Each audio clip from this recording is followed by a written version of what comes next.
మా రాజ్యాంగాన్ని అత్యంత పవిత్రమైనదిగా ప్రపంచంలోనే గొప్ప రాజ్యాంగంగా భావిస్తాం.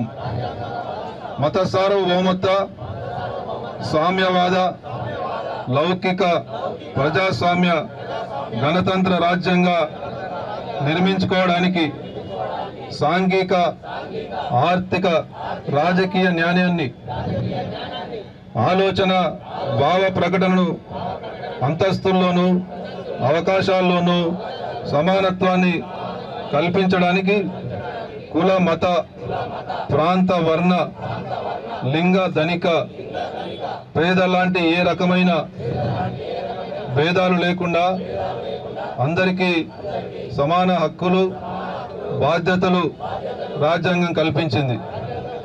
ఇటీవల పరిణామాలు రాజ్యాంగ స్ఫూర్తిని దెబ్బతీస్తూ ప్రజాస్వామ్య విలువలను కాలరాస్తూ సమాజంలో అశాంతి నెలకొల్పుతున్నాయి. విభేదాలు సృష్టిస్తూ రాజకీయ మనుగడ కోసం విద్వేషాలను రెచ్చగొడుతున్నాయి. ఇలాంటి తరుణంలో శాంతి, అహింసలను మూల సూత్రాలుగా మనకు బోధించిన మహాత్ముడి స్ఫూర్తిగా మనుషులంతా ఒక్కటే అంటూ రాజ్యాంగంలో అందరికీ సమాన హక్కులు కల్పించిన డాక్టర్ బాబాసాహెబ్ అంబేద్కర్ ఆశయాలను అమలు చేస్తూ మన గొప్ప రాజ్యాంగాన్ని కాపాడుకోవడానికి చిత్తశుద్ధితో, అంకిత భావంతో అహర్నిశలు కృషి చేస్తామని ప్రమాణం చేస్తున్నాము. జై బాపు, జై భీమ్, జై సంవిధాన్. దేశవ్యాప్తంగా కాంగ్రెస్ పార్టీ ఈరోజు ఒక ప్రతిష్టాత్మకమైనటువంటి కార్యక్రమం తీసుకోవడం జరిగింది. ముఖ్యంగా ఈ దేశంలో మహాత్మా గాంధీ గారు లేనిది మనకు స్వాతంత్రం లేదు. అటువంటి మహాత్మా గాంధీ గారు 1925లో మన కాంగ్రెస్ పార్టీ, ఆనాడు ఉన్నది ఒకటే ఒక పార్టీ, కాంగ్రెస్ పార్టీ. ఆ పార్టీ, కాంగ్రెస్ పార్టీ పుట్టిందే ఈ దేశం కోసం, ఈ దేశ స్వాతంత్రం కోసం, ఈ దేశంలో ప్రజల యొక్క అభ్యున్నతి కోసం. అటువంటి కాంగ్రెస్ పార్టీ ఆ రోజు 1925లో మహాత్మా గాంధీ భారత జాతీయ కాంగ్రెస్ పార్టీకి అధ్యక్షుడిగా ఉండే. 1925 అంటే ఇప్పుడు 100 సంవత్సరాలైంది, 2025.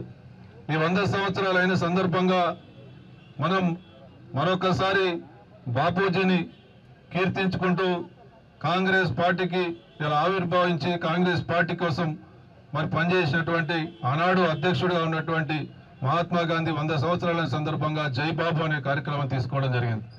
అదేవిధంగా భారతీయ జనతా పార్టీ మరి ఈరోజు మనందరికీ స్వేచ్ఛ, సమాన హక్కులు కల్పించినటువంటి రాజ్యాంగ నిర్మాత అంబేద్కర్ గారిని పార్లమెంటు సాక్షిగా కేంద్ర హోంశాఖ మంత్రి అమిత్ షా అవమానపరిచే విధంగా మాట్లాడినందుకు మరి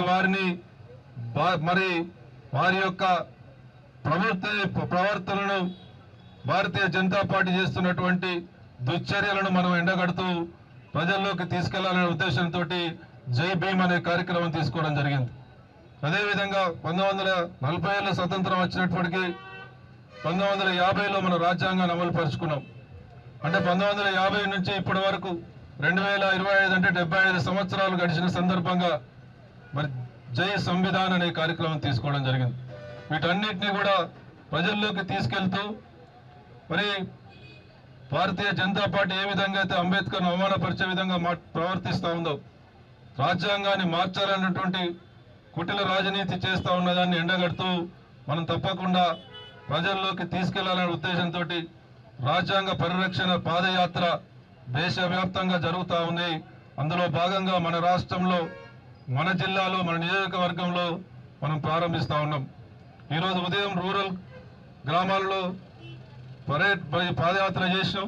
ఇప్పుడు కరీంనగర్ నగరంలో 9, 10 మరి 31, 32, 50 డివిజన్లకు సంబంధించి మనం కలుపుకుంటూ ఈ పాదయాత్ర చేస్తా ఉన్నాం. మరిన్ని వీడియోస్ కోసం ఛానల్ ని సబ్స్క్రైబ్ చేయండి. లేటెస్ట్ అప్డేట్స్ కోసం వాట్సాప్ ఛానల్ ని ఫాలో అవ్వండి. ఆ లింక్ డిస్క్రిప్షన్ లో ఉంది.